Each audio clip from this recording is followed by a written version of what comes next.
बोलते अल्लाह को मालूम। मगर नहीं, आप देख लो कोई बात है क्या? अरे जहां नामपल्ली की मिसाल ले लो आप, कोई नजर नहीं आता। अब 5वां साल आया कि धारे व्हाइट शर्ट ला दो ना। ये क्या है? मजाक है? नहीं, मजाक नहीं है। अवाम की खिदमत मजाक नहीं है भाई। मेरे बोलने के तरीके से आपको लग रहा होगा कि अच्छा मजा नहीं, मगर ये आसान काम नहीं है, ये जिम्मेदारी है, बहुत मुश्किल काम है। और ये गैर जिम्मेदार लोगों पे कैसा भरोसा कर सकते आप, जो अपनी नफ्स की ख्वाहिश को मुतमईन करने के लिए, जो अपनी अना की खातिर आ रहे। अवाम की खिदमत नफ्स की ख्वाहिश और अनानियत के ऊपर नहीं की जा सकती। अवाम की खिदमत वही कर सकता है जो अपने नफ्स पर और अपने ईगो पर, अपने ख्वाहिशात को थोड़ा बाजू रखकर अवाम और गरीब की फिक्र करे। ठीक है, इंसान है, हम कोई फरिश्ता नहीं है। मैं कह रहा हूं मुझ में भी कई ऐब है, मगर मकसद तो यह है कि भाई हम किस मकसद से लड़ने। अच्छा, इनसे जाके पूछो आप क्यों लड़ना चाह रहे? नहीं, नाम हो जाता। क्यों इलेक्शन लड़ना चाह रहे भाई? नहीं भाई, मेरे पास भी 10-15 गाड़ियां चलती। यानी इनका मकसद अपनी जात को कामयाब करना है। मजलिस जात पे काम नहीं करती, यानी पर्सनालिटी पे काम नहीं करती। मजलिस ये बोलती है कि जो अवाम हमको वोट दे रही है उनके लिए काम करना, उनको फायदा पहुंचाना है। ये मजलिस ने काम किया है। और अल्हम्दुलिल्लाह, ये बलाला अहमद बलाला हो या मजलिस के अरकान हो, मैं इन तमाम के शुक्रगुजार हूं कि उन्होंने ये नहीं देखा कि कौन किस मजहब का है, कौन किस बिरादरी का है, कौन दलित है, कौन बीसी है। जो आया काम करने के लिए, हमने पूरा दिल खोल के उसका काम किया। और यही वजह है कि अल्हम्दुलिल्लाह आज मलकपेट में मिसाल दी जाती है। शहर हैदराबाद में अमन बरकरार है अल्हम्दुलिल्लाह। इसमें भी थोड़ा थोड़ा मजलिस का रोल है, कुंचम तो होगा, पूरा उनका होगा, तो हमारा तो छोटा तो रोल है। उस अमन को बरकरार रखा हमने। बीजेपी के कॉर्पोरेटर, कौन सा हट है ये? यहाँ कोई हट के एरिया बोलते ना, अजय हट है, अंबर है, नहीं हट है ना, हट का एरिया, हाँ अजय हट। जब से बीजेपी कॉर्पोरेटर था कुछ नहीं काम हो रहा वहां। बड़ा नाम लिए मोदी का ठीक काम ही नहीं हो रहा। उन्होंने समझे वहां जीत गए, क्या हुआ, क्या काम करें? उल्टा वहां की आवाम बलाला साहब से आके काम लेती है। अल्हम्दुलिल्लाह हम काम कराए। फिर आप देखिए कि एक अजीमुशान आईटी टावर आ रहा है, 1000 करोड़ की लागत, 1000 करोड़ की लागत से आईटी टावर आ रहा है।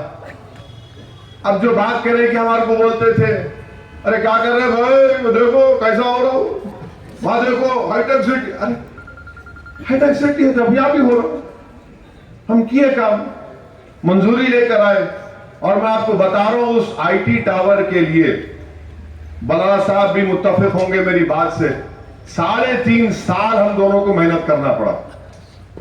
3.5 साल पीछे पड़ना पड़ा हुकूमत के। पहले जब गए तो बोले अरे का जमीन ही नहीं है, फिर ड्रोन से पूरा जमीन निकाले, उसका नक्शा बताए, ये बताए। यानी ब्यूरोक्रेसी में भी ऐसे ऐसे नफरत करने वाले बैठे हुए हैं। अरे बोले वहां क्या होगा सब, in that part of the city what will happen? मैं in that part of the city क्या होगा? मैं बोला वही सिटी में 4 मीनार है, तुम्हारे पास नहीं है। वही सिटी में मक्का मस्जिद है, तुम्हारे एरिया में नहीं है। किले गोलकुंडा है, तुम्हारे पास नहीं है। हम बताएं उनको कि भाई ये गवर्नमेंट की लैंड है, बनाओ। बहरहाल बहुत मुश्किलात का सामना करना पड़ा, मगर अल्हम्दुलिल्लाह हमको कामयाबी मिली। और मुझे यकीन है कि वो जब वो मुकम्मल हो जाएगा, 3 साल 2 साल जो भी इसका टाइम है, एक माशाल्लाह एक बेहतरीन यहाँ पे नौजवानों के लिए जो आईटी सेक्टर में काम करते हैं, जो भी है उनके लिए बहुत बड़ी चीज होगी ये।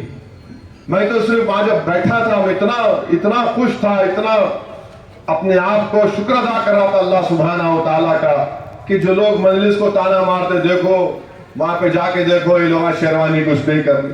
अरे बात करें कि शेरवानी पे आ जाते, अरे समझ में नहीं आता इनको शेरवानी से क्या नफरत है। नहीं क्या शेरवानी पहने तो समझते कि हम लोगों का यूं है। शेरवानी पहनते, पढ़े लिखे भी है, दिमाग भी है, और सबको परेशान भी कर देते यहां से लेके वहां तक।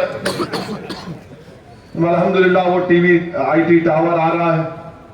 और उस मीटिंग में केटी रामाराव ने अच्छा कहा था कि मलकपेट में उनके बचपने में तो सुने कि टीवी टावर मशहूर था, अभी आईटी टावर मशहूर होगा इंशाअल्लाह ताला।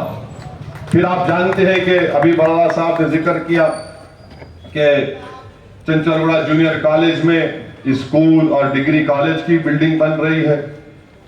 अगर मैं गलत ना कहूं तो करीब 2 ब्रिजेस भी इनॉग्रेशन किए गए। इंशाअल्लाह ताला वो 2 ब्रिजेस का भी काम शुरू होगा।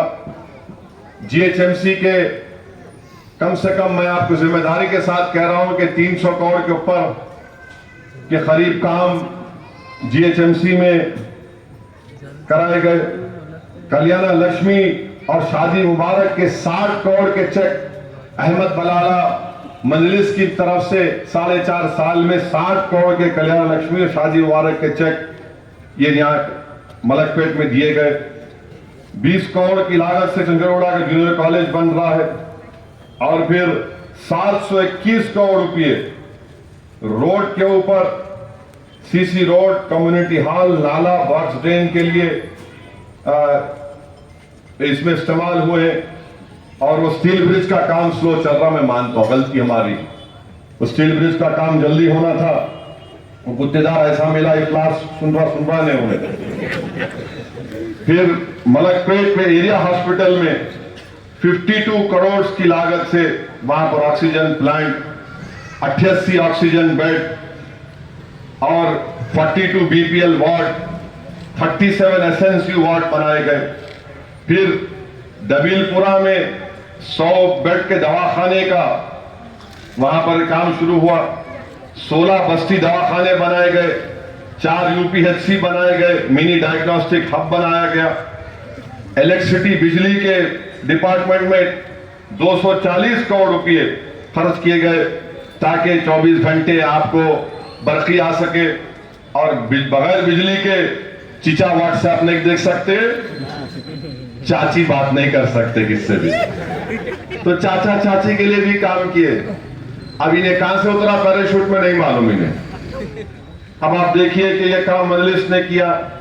तो ये तमाम एक लंबी फेरिस्त है। करीब 75 करोड़ के वाटर वर्क्स के, ड्रेनेज के, नई पानी की लाइन के उसमें इस्तेमाल हुआ। तो अल्हम्दुलिल्लाह ये काम मलाला साहब ने किया। मैंने आपसे एक वादा किया था कि इंशाअल्लाह मलाला साहब को कामयाब करिए, मलकपेट एक मॉडल असेंबली कॉन्स्टिट्यूंसी बनेगी। मैं 2009 में यही अकबर बाग के चौरस्ते पर यह बात मैंने आपके सामने खड़े होकर कही थी। उस वक्त बहुत से हमारे मुखालिफिन हंस रहे थे, ये आके बात कर रहे, मगर अल्लाह का करम है वो बात अब सच साबित हो रही है। टाइम जरूर लगा उसके लिए, मगर मलकपेट एक मॉडल असेंबली कॉन्स्टिट्यूंसी बन रही है जो एक गुलदस्ते के तरीके से आप तमाम ने मिलकर इसको सजाया है। एक यहां पर आपने एक बेहतरीन चमन बनाया है और उस चमन में हर फूल खिल रहा है। खुदा के लिए इन कांटों को उस चमन में आने मत दो। ये कांटे हैं, इस चमन को बर्बाद करना चाहते हैं। इनको खुशहाली देखी नहीं जाती।